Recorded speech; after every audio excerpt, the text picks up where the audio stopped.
तो दोस्तों, इस वीडियो में हम लोग बात करेंगे एक बहुत ही महत्वपूर्ण प्रश्न की, जो कि कई बार एग्जाम में पूछा भी गया है। और आप लोग जो स्क्रीन पर देख पा रहे हैं, जो कि जून 2024 में ये क्वेश्चन पूछा भी गया था। ठीक है। प्रश्न यह है कि हिंदी साहित्य के इतिहास में आदिकाल के नामकरण की समस्याओं पर प्रकाश डालिए।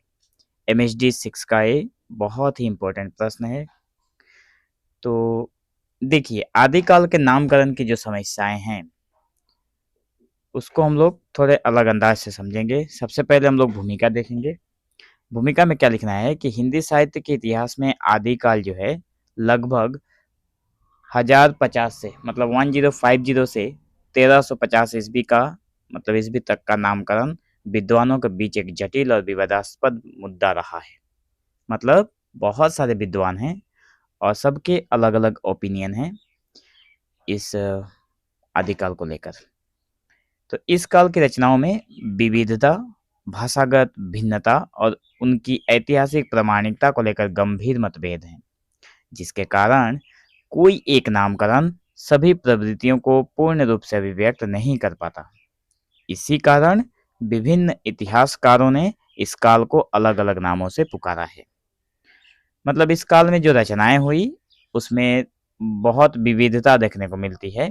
भाषागत मतलब अलग अलग भाषाएं मतलब व्यवहार में लाए गए हैं, अलग अलग भाषाओं में साहित्य रचे गए हैं। ठीक है। और जो ऐतिहासिक प्रामाणिकता है वो भी किसी एक प्रवृत्ति को सपोर्ट नहीं करती है, किसी एक प्रवृत्ति को मानती ही नहीं है। ठीक है। तो आदिकाल के नामकरण की समस्या के सबसे पहले हम लोग कारण देखेंगे कि आखिर कौन कौन से कारण हैं, जिसमें से पहला आता है साहित्यिक सामग्री की बहुमुखी प्रकृति। देखिए, कुछ भी जब घटता है तो उसके कारण बनते हैं। तो कारण कौन कौन से हैं तभी हमें समस्या का पता लगेगा। तो देखिए, साहित्यिक सामग्री की बहुमुखी प्रकृति जो है ये एक पहला कारण है। मतलब साहित्य जो लिखे गए उसमें तरह तरह की विविधता देखने को मिलती है। इस काल में विभिन्न प्रकार की साहित्यिक रचनाएं मिलती हैं जो अलग अलग विचारधाराओं और शैलियों से संबंधित हैं। दूसरा नंबर है धार्मिक साहित्य। इसमें सिद्धों जैसे सरापा, कण्हपा और नाथों जैसे गोरखनाथ, ये सिद्धों और नाथों की जो मतलब रहस्यवादी और साधना परक जो साहित्य हैं वो शामिल हैं। इसी तरह जैन कवियों ने भी धार्मिक और नीति परक काव्य की रचना की। समझ में आया? अब देखिए, तीसरे नंबर की बात करें तो वीर गाथात्मक काव्य। इस धारा में रासो साहित्य प्रमुख है, जिसमें राजाओं और सामंतों की प्रशंसा में युद्धों और प्रेम का अतिशयोक्तिपूर्ण वर्णन किया गया है। यहाँ पर मैं आप लोगों को बताना चाहता हूँ, अतिशयोक्ति का मतलब होता है किसी छोटी सी बात को बहुत बढ़ा चढ़ा कर उसका वर्णन करना। ठीक है। तो वीर गाथात्मक काव्य में क्या होता है कि इस धारा में रासो साहित्य प्रमुख है, और जिसमें रासो साहित्य में क्या होता है, राजाओं और सामंतों की प्रशंसा की गई है, उनके युद्धों की, उनके प्रेम वर्णन की, बहुत तरह की उसमें छोटी छोटी बातों को बहुत बढ़ा चढ़ाकर उनकी प्रशंसा किया गया है। पृथ्वीराज रासो इसका प्रमुख उदाहरण भी है। पृथ्वीराज रासो जो है चंद्रवैदाई द्वारा रचित है, वो इसका एक प्रमुख उदाहरण है। अगला है श्रृंगारिक काव्य। देखिए,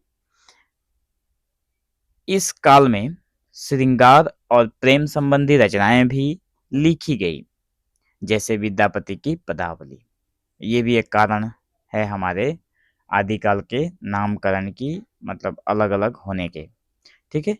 लोक साहित्य भी है। देखिए, अमीर खुसरो की पहेलियां और मुकरियां जैसे लोक साहित्य भी इसी काल में रचे गए। मतलब सब कुछ मिलता है, विद्यापति की पदावली, अमीर खुसरो की पहेलियां, पृथ्वीराज रासो, चंद्रवदाई द्वारा रचित। ठीक है। तो ये सारी चीजें एक ही काल में मिलती हैं, इसलिए आदिकाल का नामकरण की समस्याएं सामने आ गई। ठीक है। तो होता क्या है कि यह विविधता इतिहासकारों के सामने एक चुनौती खड़ी करती है कि वे किस प्रवृत्ति को आधार मानकर काल का नामकरण करें। मतलब क्या वो पृथ्वीराज रासो को माने तो वीरगाथा काल कहना पड़ेगा। अगर लोक साहित्य को माने तो एक अलग नाम देना पड़ेगा। अगर धार्मिक साहित्य सिद्धों नाथों की अगर बातें माने तो आदिकाल का एक अलग नाम निकल के आता है। तो इन्हीं सब कारणों के चलते क्या हुआ, आदिकाल के नामकरण की समस्याएं सामने आ गई, क्योंकि डिसाइड नहीं हो पा रहा है कि इसका नामकरण क्या दें। इसलिए अलग अलग कवियों ने अलग अलग तरीके का उसका नामकरण कर दिया। अब बात करेंगे भाषा की समस्या की। देखिए, इस काल की भाषा अपभ्रंश और पुरानी हिंदी का मिला जुला रूप है। आदिकाल का जो समय रहा है 1050 से 1350 के बीच का जो समय रहा है, वो उसकी जो भाषा थी उस समय कौन सी भाषा ज़्यादा प्रचलित थी? अपभ्रंश और पुरानी हिंदी का भाषा में उसमें देखने को मिलता है, जिसे कई बार अवहट्ट भी कहा जाता है। पुरानी हिंदी को अवहट्ट भी कहा जाता है। आचार्य रामचंद्र शुक्ल ने इस भाषा को पुरानी हिंदी कहा, जबकि हजारी प्रसाद द्विवेदी जैसे विद्वानों ने इसे अपभ्रंश की ही विकसित अवस्था माना। अब देखिए, यहाँ पे छोटी सी बात है। पुरानी हिंदी को रामचंद्र शुक्ल जी पुरानी हिंदी ही कहते हैं, लेकिन इसको कई जगह पर अबहट्ट भी कहा जाता है। लेकिन हजारी प्रसाद द्विवेदी जी क्या कहते हैं, इसको इस अपभ्रंश का ही एक विकसित रूप मानते हैं। तो भाषा के इस अस्थिर रूप को अस्थिर स्वरूप के कारण भी नामकरण में एक रूपता नहीं आ पाई। भाषा में भी अलग अलग विविधता देखने को मिल गई। इसके कारण भी इसके नामकरण में समस्याएं उत्पन्न होती हैं। तीसरा नंबर है रचनाओं की प्रामाणिकता पर संदेह। देखिए,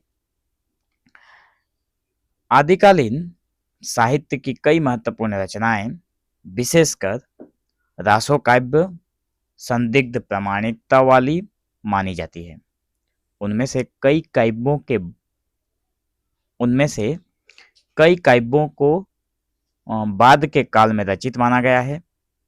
उदाहरण के लिए पृथ्वीराज रासो को लेकर इतिहासकारों में गहन मतभेद है, जिसके कारण इस पर आधारित वीरगाथा काल नामकरण पर प्रश्न चिन्ह लग जाता है।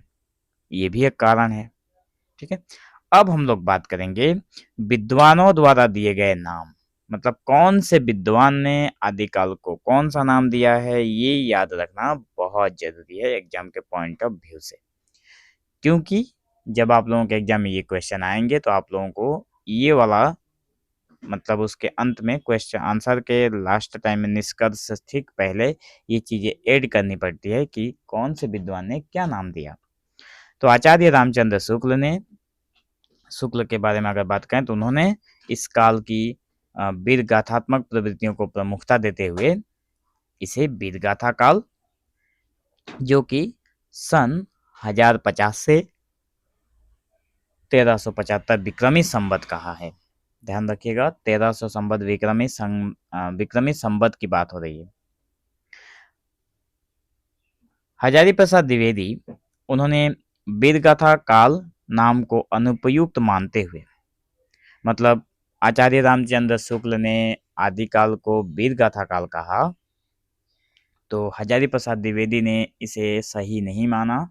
इन्होंने कहा कि इसका नाम आदिकाल रहना चाहिए। उन्होंने इसे आदिकाल कहा।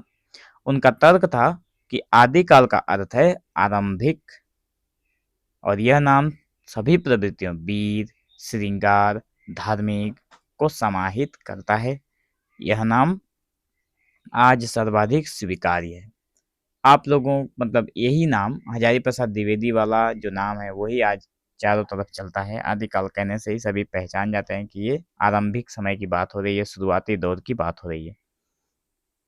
ठीक है, अगला है महावीर प्रसाद द्विवेदी जी ने क्या कहा, तो उन्होंने इस काल को बीज वपन काल कहा, क्योंकि उनके अनुसार यहीं से हिंदी साहित्य के बीज बोए गए। मतलब हिंदी साहित्य की शुरुआत यहीं से हुई, इसलिए इसे इन्होंने बीज वपन काल कहा। राहुल संस्कृतायन ने उन्होंने इस काल में सिद्धों और सामंतों की प्रधानता को देखते हुए उन्होंने सिद्ध सामंत युग नाम दे दिया। राम कुमार वर्मा ने क्या कहा, उन्होंने इस काल को संधि काल, मतलब अपभ्रंश और हिंदी के बीच का समय माना, और चारण काल मतलब चारण कवियों द्वारा रचित काव्य के आधार पर इसे चारण काल कह दिया, संधि काल। ठीक है।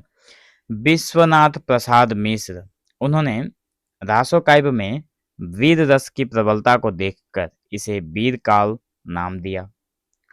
तो दोस्तों, निष्कर्ष के तौर पर हम लोग यही कहेंगे, इतना सब कुछ पढ़ने के बाद हमारा निष्कर्ष भी देना जायज है, क्योंकि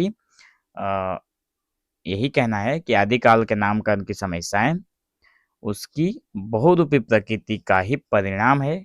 कोई भी एक नाम इस काल की सभी प्रवृत्तियों को पूरी तरह से व्यक्त नहीं कर पाता। हालांकि आचार्य हजारी प्रसाद द्विवेदी द्वारा दिया गया आदिकाल नाम सबसे अधिक सार्थक और सार्वमान्य माना जाता है।